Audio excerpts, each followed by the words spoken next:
couple other characters that I really wanted to see more of in the movie were Gus's parents, because I think that they are just as interesting and funny and thoughtful and deep as Hazel's parents. You don't get as much of them in the book as Hazel's parents, but you get more of them, and I really wanted to see more of that.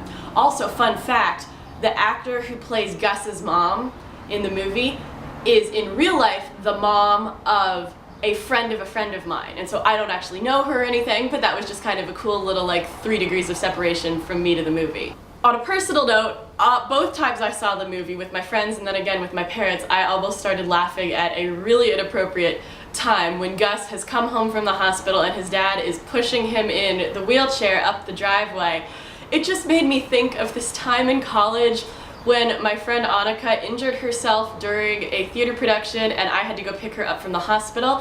And who the heck builds a hospital parking lot on a hill, really? Because I was trying to push her up this hill in the wheelchair and it was the most ridiculous day for both of us, and it just almost made me laugh because I thought of that, and that would not have been a good time for me to start laughing in the film. But if you're interested in seeing a really, really ridiculous description of that whole incident, you can click right here. Annika was high on pain medicine, and I was exhausted because it was like 4 in the morning, and she decided to tell the story of everything that happened that day, so yeah. Van Houten just doesn't come across as quite as pathetic in the movie. In the book, every time I read it, especially when he shows up in Hazel's car after Gus's death, after Gus's funeral, there's this moment where I'm like, Van Houten, I hate you. Why are you making me feel so sorry for you? I don't want to feel sorry for you, but I can't help feeling sorry for you.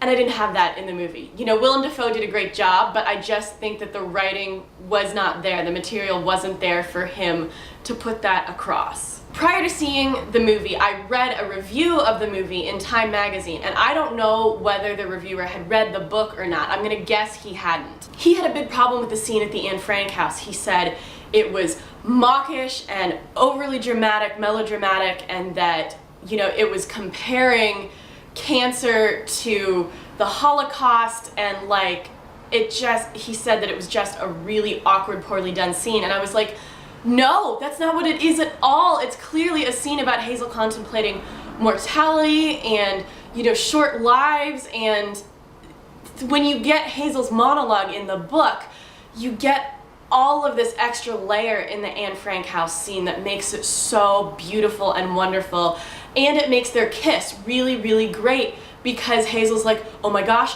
I'm kissing in the Anne Frank house, and that's really like sacrilegious, but maybe Anne would have liked it, and then everybody just applauds, and you understand that everybody watching is like, yeah, Anne would have been totally cool with this.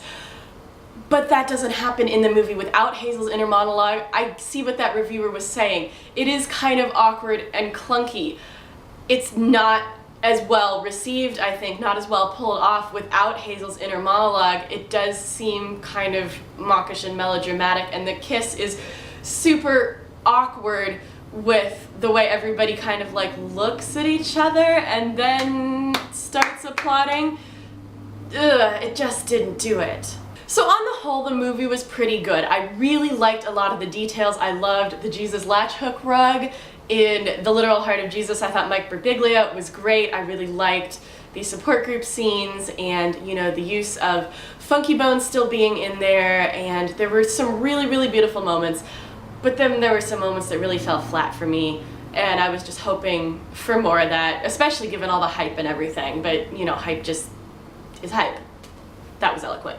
You know, I've had a lot of qualms about this movie even being made, bringing Nerdfighteria to a larger audience, and having all these people who are not nerd fighters or who are just kind of like bandwagon fans, you know, fawning over John and the book, and I've been afraid of like a non-genuine infiltration of Nerdfighteria, if that makes any sense. I know there are other nerdfighters who feel that way, but it sounds really dumb coming out of my mouth.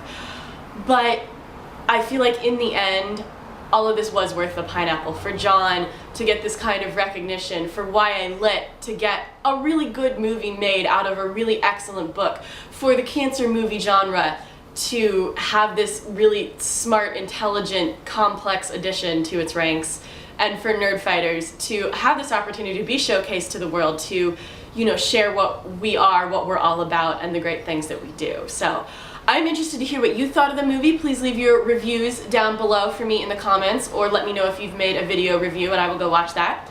I hope you are all having a great week, and I will see you later, okay? Okay.